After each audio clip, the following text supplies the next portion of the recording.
Yuki Tsunoda and Liam freaking Lawson turned Suzuka's qualifying session into their own awkward little soap opera. And honestly, it was more confusing than a Red Bull strategy meeting. The headline?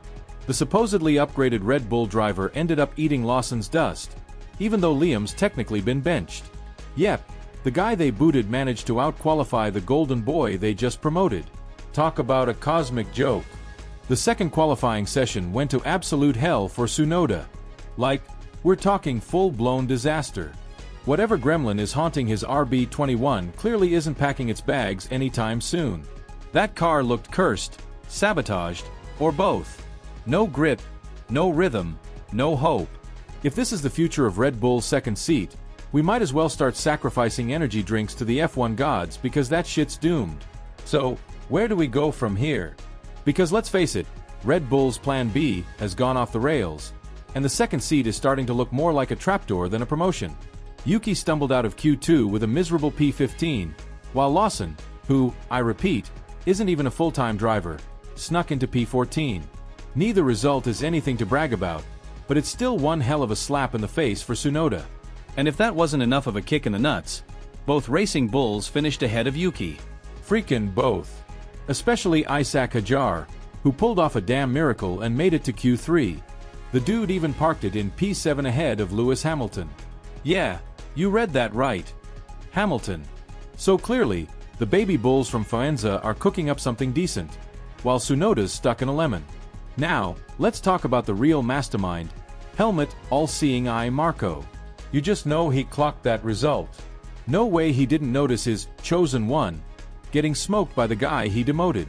Trying to keep the drama low-key, he commented, "Yeah, shame he went a bit hot into turn 1, compromised the whole lap. Up until then, it was looking decent." Translation: he fucked up. Then he added, probably with that sinister little grin, happy to see Liam's fitting in nicely at Racing Bulls. Yeah. Helmet. We see you. Looking at Yuki's lap in Q2 was like watching a tightrope walker on roller skates. The moment the lap began, the car was already fighting back. He was making corrections left and right before even crossing the start line. And when it came time to push, forget it. The pressure was suffocating. He slapped on a set of worn-out softs, because apparently Red Bull's tire strategy is run by a drunk octopus, and tried to wring one last drop of performance out of that cursed RB21. Spoiler: it didn't work. Up until Q2, Tsunoda was actually keeping it within a tenth or two of his teammate, but when the stakes got real, poof, pace gone. Vanish. Like someone unplugged the damn car. When it mattered most, the magic disappeared and left us all asking, what the hell is going on with Red Bull's driver choices? When Yuki Tsunoda tried to explain the mess that was his early Q2 exit, he basically gave us a masterclass in how to politely say, "Yeah, I screwed up, but the car's a diva too." He started off all zen-like, "Q1 felt alright, honestly. I just missed the sweet spot." Translation: the car's operating window is tighter than a nun's purse, and unless every single thing, especially the tire warm-up, is on point, you're toast.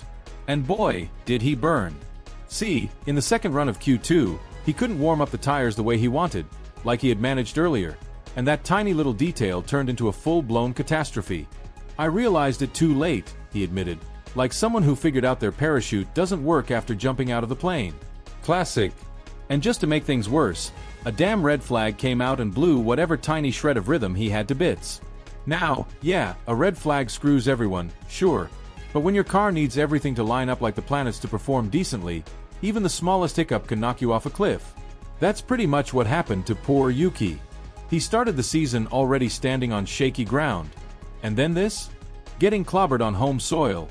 Looking like the slowest member of the Red Bull family in his own backyard. Ouch. Brutal doesn't even begin to describe it. But here's the weird part that makes you scratch your damn head. Apparently, his car was not like the others. Nope, it was running a totally different setup from the get-go. And not just different like a few clicks on the wing. Nah, this was WTF are we doing? Territory. Word is, Red Bull intentionally gave him a less aggressive setup before the weekend even kicked off. Yeah, let that sink in. How do we know? Look at the damn rear wing. Yuki's car was rocking this chunky piece of hardware that gave him way more downforce. Great for stability, sure, but it turns your car into a bloody turtle on the straights. While Max was flying with a slim, sleek wing and minimal drag, Yuki was out there dragging a damn parachute. So basically, they handed him a car that was slower but safer, more stable but less bite. You know, like giving a gladiator a butter knife and saying, "Just survive, buddy." And Red Bull wonders why everyone's raising eyebrows? Maybe don't kneecap your own driver before qualifying even starts. Just a thought. Let's be real. When your car only works in a microscopic operating window the size of a bloody teacup, you're already fighting an uphill battle. And for Yuki Tsunoda, that narrow-ass margin didn't do him any favors in Japan. The dude slapped on a fresh set of soft tires, ready to send it, and guess what? He barely went quicker than he did on the used ones. A measly 1.5 tenths. That's like trying to outrun a snail on a treadmill. Painful. According to Ted Kravitz, the F1 oracle of Sky Sports, the real villain here isn't Yuki's driving. Nope. It's that damn rear wing. Apparently, there was nothing the poor bastard could have done to fix it. Meanwhile, Max Verstappen was out there casually taking pole, smoking the McLarens like it was just another Tuesday. But comparing Yuki's car to Max's? Don't even bother. They were running completely different beasts under the skin. And Ted didn't hold back. He dug into the aero setup like a man on a mission, and what he found was ridiculous. There's a massive difference in the rear wing load, he said, probably with that classic Kravitz eyebrow raise. Yuki's wing? Giant, angled like a freakin' billboard. Max's? Slim, sleek, designed for speed. One's built for go-karting on clouds, the other's ready to rocket to Mars. And guess which one Yuki got? Christian Horner, ever the master of PR spin, had already hinted earlier in the weekend that Yuki would be given a more predictable car, aka one that wouldn't try to kill him. Translation: we're giving you a babysitter spec RB21 because we don't fully trust you yet. Yeah, it's slower. Yeah, it drags more than a 4-hour director's cut. But hey, at least it's safe. Safety first, right? Unless you're Max, of course. Then it's all gas, no brakes. If you took a stroll through the Red Bull garage, it was night and day. Verstappen's rear wing looked like a razor blade, practically horizontal, built for slicing through air. Yuki's? It looked like a goddamn dinner plate glued to the back. Thick, chunky. All in the name of keeping the car calm and stable, and slow. All this basically confirms one thing. Red Bull didn't want Yuki running the same aggressive setup as Max. Not even close. They were fully aware that giving him that kind of volatile machinery might end with the car in the wall. Or worse, exposing weaknesses they didn't want to talk about. So they handed him the safe mode version. Training wheels included. Here's the kicker. Tsunoda actually felt pretty damn good in free practice. He was nailing some solid lap times. And even in Q1, he looked sharp. But the moment things got serious, the pressure kicked in, and that setup decision came back to bite him hard. He didn't choke. The car did. And he paid the price for Red Bull's conservative, play-it-safe bullshit. So yeah, it wasn't just about missing the window. It was about being locked out of the whole damn building from the start. Let's be honest, the expectations dumped on Yuki Tsunoda's shoulders were sky high. Like, hey bro, why don't you just go get a podium while starting from P15 in the middle of a deathmatch level grid? Hi, no pressure, right? Except, unless Mother Nature decides to have a full-on breakdown mid-race and drown Suzuka in a monsoon, the best he can realistically hope for is clawing his way into the top 10. Maybe. On a good day. If the wind blows right. Now, there's a buffet of reasons why Yuki's qualifying went to absolute shit. From car setup quirks to the tire warm-up circus. We've dissected most of it already. But one thing we definitely need to talk about is the psychological pressure cooker this guy got shoved into. And you can thank Christian Horner for turning up the heat. See, while Liam Lawson was pretty much handed a "take your time, buddy, welcome at," Yuki got slapped with high expectations and a motivational speech straight out of a corporate seminar. Horner basically said, Yuki's got experience, he knows the deal, the learning curve should be nothing for him. Cool. Thanks for the added stress, mate. And yeah, Red Bull gave Yuki some nice-sounding promises like, don't worry, you'll keep your seat till the end of the season. But clearly, those warm fuzzies didn't do much to settle his nerves. If anything, they've made him look even more twitchy under pressure. Instead of driving like a man with nothing to lose, He's out there looking like a guy trying not to fuck up because everyone's watching his every move with a clipboard. When Horner talked about why they chose Yuki over Lawson, he basically framed it like this: look, Yuki brings experience. We're heading into a season focused on development, not just results.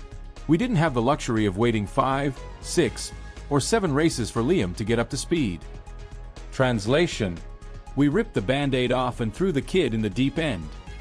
He even said Yuki started strong, did a solid job at first, in HR speak, but you can tell even Horner's wondering if that was the right call.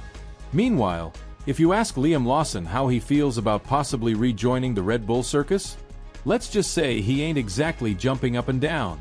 The guy's more focused on proving he belongs in F1, not begging for a mercy seat. And the truth is, the Racing Bull's car actually suits him better.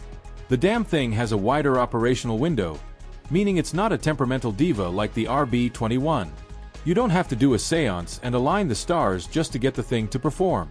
And yeah, let's talk about that ugly comparison between Faenza and Red Bull setups. It's not even close. One Racing Bull made it to Q3, while 2 Red Bulls got stuck in Q2 purgatory. That's not a coincidence. That's a giant neon warning sign flashing, something's wrong in Milton Keynes. As for Lawson, when asked about the whole roller coaster of Red Bull politics and his shot at a comeback, the Kiwi kept it classy but made his point: we all know how F1 works, and how fast things change. Translation: this soap opera ain't over yet. Stay tuned.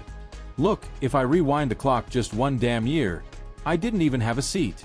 I was just some guy hanging around a paddock, watching others race while wishing I could be the one out there burning rubber. So honestly, the fact that I'm actually in a car now, getting a shot to prove I'm not just here to warm the bench, that's the big win. That's what it's all about for me, showing the world IF*** King belong in Formula 1. And that's exactly what I plan on doing. Sure, there's chatter about a possible return to Red Bull. It's in the air. And hey, yeah, that's cool or whatever, but let's not forget, I already started the year with them, and all my focus back then was on proving I deserved that damn seat. Now, the spotlight's slowly drifting off me and burning straight into poor Yuki Tsunoda's back. And according to former F1 world champ Jacques Villeneuve, who's never shy about throwing verbal grenades, it's Yuki who's taking the full hit from Red Bull's genius idea to mess around with car setups. Apparently, they handed him a ticking time bomb and expected miracles. No pressure, right? The truth is, Red Bull dumped a hell of a task on Yuki. Jump into the car and start delivering magic in just 5 freaking races. That's it. According to Dr. Doom himself, Helmut Marko, if performance doesn't show up in that tiny window, the team's basically ready to write off the whole damn season. No pressure, part 2. And if that happens, well, buckle up because things could get ugly. We're talking Verstappen level ugly. Loads of pundits now believe that Max might just walk out the damn door if Red Bull doesn't get their act